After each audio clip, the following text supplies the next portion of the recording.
Now time for a fact check. There's a lot of fake news about Trump's war on coronavirus swirling around Washington. I'm not going to explain it all in detail. We just don't have the time. I'll just tell it to you straight up so we can move on. Number one, the Trump administration did not cut funding for the CDC.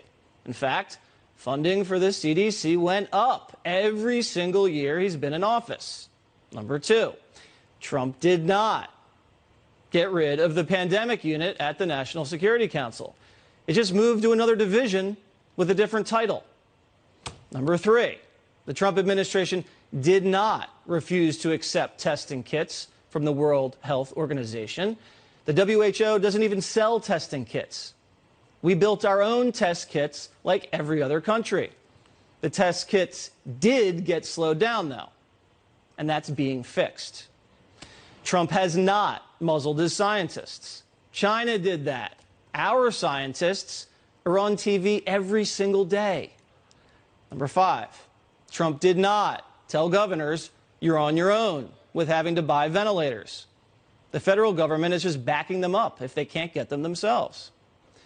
Trump did not call coronavirus a hoax.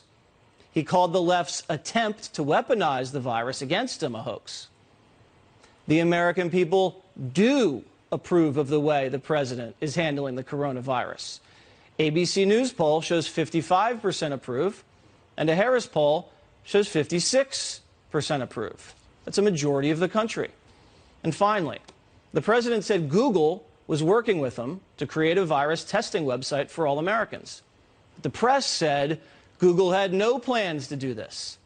That was fake news, and the president rightly called them out. I don't know where the press got their fake news, but they got it someplace. But as you know, this is from Google. They put out a release, and you guys can figure it out yourselves and how that got out, and I'm sure you'll apologize. The president is doing the best he can, balancing optimism with the grim reality of the pandemic.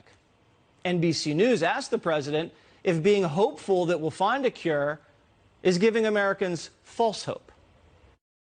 Is it possible that your impulse to put a positive spin on things may be giving Americans a false sense of hope? No, I don't think so. Misrepresenting the preparedness right now. No, I don't think so. I think that I think it's got the not yet approved drug. Such a lovely question.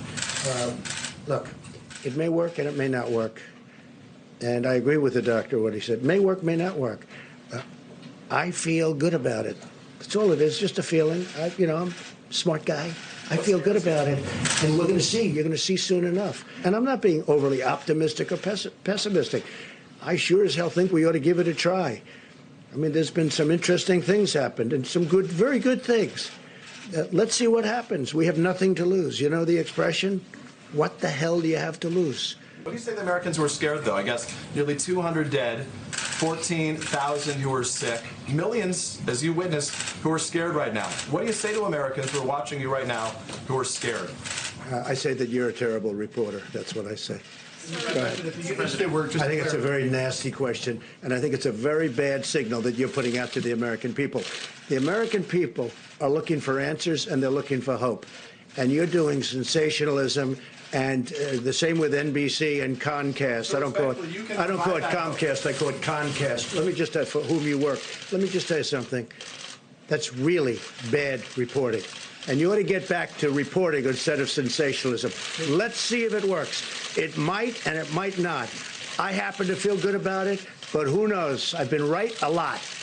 Let's see what happens.